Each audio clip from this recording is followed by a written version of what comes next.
What's up, guys? Brian here. Merry Christmas. This is filmed on Christmas. Hopefully I can get it uploaded today. So I want to talk about exit strategies. I want to talk about where we're at in the market and some of the things that I'm seeing. So we're reaching a point of equilibrium on this kind of like return after we had this pullback. And the way I can tell this is from the money markets.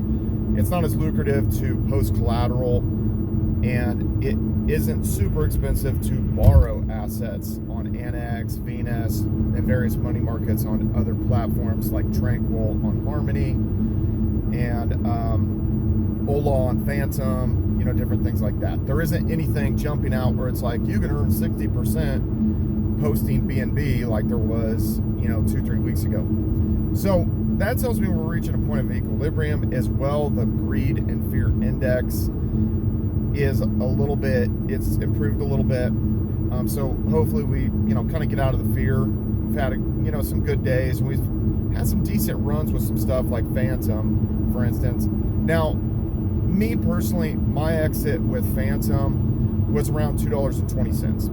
Now, let me explain that. And your exit might be way higher. Maybe you have a different strategy. But, basically in this dip, I was able to, somewhat average down. I knew where I was. I knew where my farms were. And then, I'd picked a price and it was running, and 220 was the exit. And, essentially now I'm in some stablecoin pools.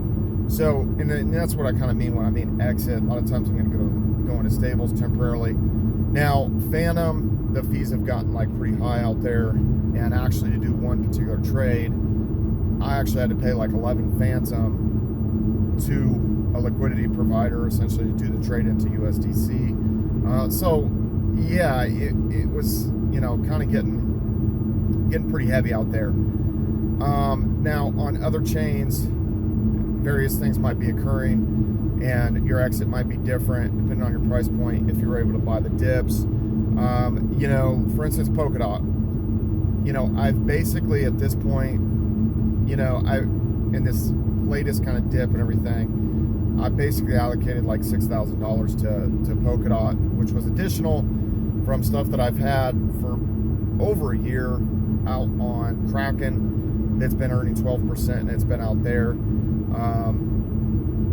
And so with it, especially with this latest thing, I'm really looking at kind of the $45 price point that I'm going to exit. You might say, well, that's not an all-time high. What I'm trying to set myself up for is if, for instance, we are getting close to testing some of the all-time highs with some chains and maybe we're not going to blow through it, I'm just kind of setting myself up to where, I am going to be able to still take profits and leave a moon bag and essentially make my exit, and have that money and everything. And some of the stuff I'm not going to necessarily catch an upward channel if it happens. Some stuff I will, and it's just really kind of hard to say. And that's just kind of the way I'm playing out for what I need to do, where my entry points were. And you guys have been following me for a long time. There's some positions that I've been holding since, honestly, even like before the last bull run. So stuff that maybe I still have that's from 2016, 2017, it kind of carried over. And then some stuff that I've more recently kind of acquired. For instance, Terra Luna would be one of those.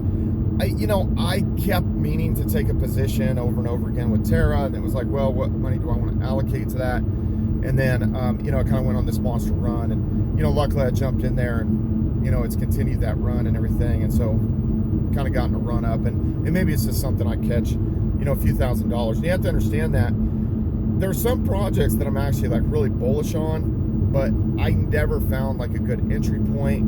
I maybe lackadaisically lollygagged around, didn't get my entry point, and that's what it is. You're not going to catch them all. This isn't Pokemon, so you have to just kind of understand that. And I know, and part of the reason maybe sometimes I take like a small position in certain projects is I'm bullish on them, and it's torturing me every day to see it continue to move, and I see that there's a lot of hype behind it and stuff, and maybe I'll just catch a quick ride, maybe even for a week or two.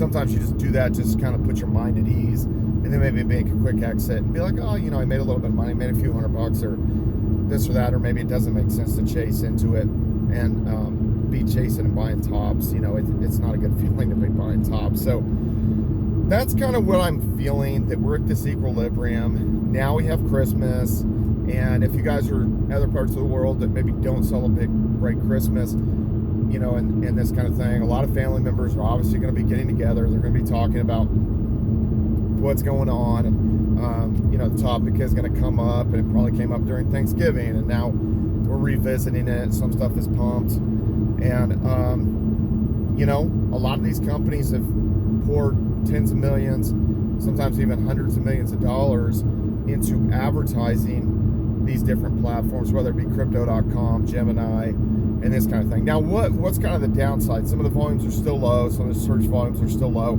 And another thing is, while a lot of these platforms used to be like super strict on their criteria of what coins used to get on their platforms, like Gemini for a long time didn't have very many selections.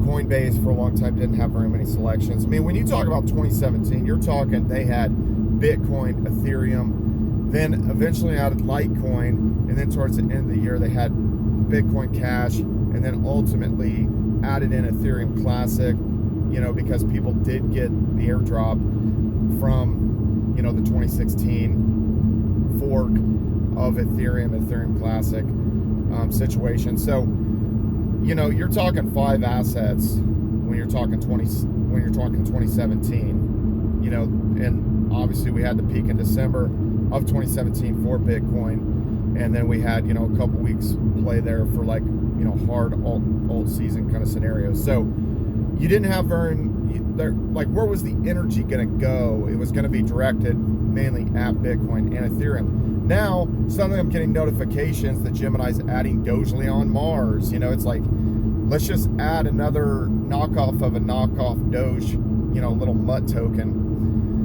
So that being said, the criteria, the barrier of entry is pretty low, and so people jump onto those platforms, and you know, they can add anything that they want, but when you think about it, it's like the criteria used to be super strict. It used to be this, you know, exclusive fraternity to be on like something like Gemini, and now they're just adding whimsical, you know, little mutt tokens on there that are on bogged down blockchains sometimes. So, you know, it's very, very strange. And if you've noticed, one of the weird things, and they're, you know, Coinbase has still never seemingly added, you know, BNB or any kind of token that has been created on the Binance Smart Chain. And a lot of the mutt tokens are out on the Binance Smart Chain, and a lot of these other things like SafeMoon are out on the Binance Smart Chain. So it's kind of weird, but even Binance itself has not added SafeMoon, so we'll see if that, you know, happens potentially soon. And the recent update with SafeMoon is that there is a version 2. If you guys do have some sort of investment in that, I have not switched to version 2 yet for various reasons. So, you know, and I think it's, you know, time-wise, it's personally, I think it's kind of annoying when this has happened. You know, kind of the headache that I had to go through, kind of for the amount that's that I have is kind of a headache. But anyway, it is what it is, and that is an annoyance in crypto, is that if you don't sort of, you know, transition to these other things as these changes take place, you don't even know kind of in the future if you're going to sort of be quote unquote left behind, you know, and do you leave behind half the community that wasn't looking at it day to day? That is a big question. But to sum things up, I think we are reaching a point of equilibrium. I think we could have this additional pump as people get together. You know, people can maybe get some extra money for Christmas, you know, money from, you know, parents, grandparents, whatever. And we could see additional inflows this last part of December. And then when we hit the new year, I think there's going to be a lot of institutional money that is going to decide to allocate, and maybe feel a little bit better of it because, you know, they feel like, well, we're not buying tops for Ethereum and for Bitcoin. Let's take some positions. Maybe whether they go in heavy or they don't. And the circulating supply for Bitcoin is getting to lows that it hasn't seen in a couple years. So you start to have this supply crunch scenario. People have locked up their Bitcoins, whether it be in DeFi or whether it just be in cold storage, and then you end up with this supply shortage. So I think that all those things are bullish. We'll see what happens. But I'm not going to get greedy, with this. Have moonbacks, obviously still have money in play, and continue to obviously participate, in the crypto market on a daily basis kind of thing. But, you have to do what you need to do for where your entry points are, and, just be wary of other people's price predictions and stuff, because even at the beginning of this year, 2021, I even predicted like $80,000 Bitcoin. And how could we make that by the end of the year? It would be very tough. And obviously mid-year, we obviously had the crash. And, it did not look like we were going to come back. So it did do an unprecedented reversal. And, the advancements in DeFi have been a game changer.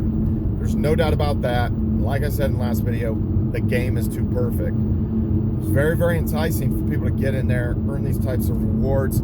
Even if it's temporary, it looks very enticing. And you see always better and better mousetraps, or like additional mousetraps. Like, look at all the DAOs that have came out with APYs of hundreds of thousands of percent or millions of percent. And I never chased into any of those and stuff. I was very skeptical of those. And now it's coming out. A lot of them, almost those APYs aren't even calculated correctly. People aren't really earning those, kind of thing. So, but there's always a mousetrap. They're trying to get your premier assets, whether that be Bitcoin, Ethereum, BNB, Doge, and even with Doge, guys, I mean, let's just be realistic. You need to treat these things like Sheba Inu, stuff like that. That's a mutt token. That will maybe, bring you funds to the king meme, Doge. And what does Doge do? It plays fetch for your funds to stack more potential premier assets. Now I'm saying, do you want to sell out of all your Doge? No, I don't recommend that. But that being said, you go on some insane parabolic cycle and go 20,000%, you're gonna have to take some profits into something that's of relative security, whether that be Bitcoin, Ethereum, BNB. That's just kind of my take on it. And then, when things dip, then you reallocate to it. And I have built a bigger position again with Doge, even though it never got down. I thought, is this thing going to go to 5 cents? And then over time, it really kind of stayed pretty heavy. It stayed pretty strong, like around 20 cents. So, I know it did dip below that and stuff like that, but it does seem like that's maybe more of a floor. And there have been a lot of whale support. And I think a lot of the whales buying Sheba Inu, you end up with even more of a liquidity crisis where they do take these big positions and then they can't easily get out. But that being said, that's kind of my take. I think we're at equilibrium. Go through this next week. Let's have some good movement. And then hopefully institutional money flows in the first couple weeks of January. And we really kind of see this additional pump. That'll maybe allow you to, whether it's deleverage or just kind of de-risk yourself. I think we're going to have some opportunities. But anyway, guys, Merry Christmas and Happy New Year. If I don't talk to you guys before that, we'll see you later. Follow me on all social media at Brian Phobos, YouTube, Instagram, Steemit, Twitter, Hive, everywhere.